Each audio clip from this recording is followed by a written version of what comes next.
प्रोटीनने भरपूर मऊ, खमंग आणि डब्यासाठी परफेक्ट असा हा पराठा एकदा खाल्लात तर पुन्हा पुन्हा बनवाल. पहिल्यांदा 1 कप मुगाची डाळ 3 ते 4 तास भिजवून घ्या किंवा तुम्ही रात्रभरही भिजू शकता. त्यानंतर अगदी थोडंसं पाणी घालून ती मऊ शिजवून घ्या. जास्त डाळ पातळ होणार नाही याची काळजी घ्या. आता गॅसवर एक पॅन ठेवा. त्यामध्ये 1 चमचा तेल घाला. तेल गरम झालं की बारीक चिरलेला कांदा, हिंग, आलं लसणाची पेस्ट हे सर्व व्यवस्थित परतून घ्या. यानंतर हळद, लाल तिखट, गरम मसाला, चवीनुसार मीठ घाला. मसाले छान परतले की शिजवलेली मूग डाळ त्यामध्ये घाला आणि सगळं मिश्रण एकजीव होईपर्यंत परता. आता हाताने चुरून थोडीशी कसुरी मेथी घाला. त्यामुळे पराठ्याला खूप छान फ्लेवर येतो. गॅस बंद करून मिश्रण पूर्ण थंड होऊ द्या. थंड झाल्यावर बारीक चिरलेली कोथिंबीर घालून पुन्हा एकदा व्यवस्थित मिक्स करा.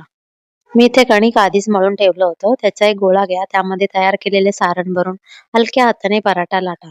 गरम तव्यावर पराठा टाका. दोन्ही बाजूने थोडंसं तूप किंवा तेल लावून सोनेरी रंग येईपर्यंत खमंग भाजून घ्या.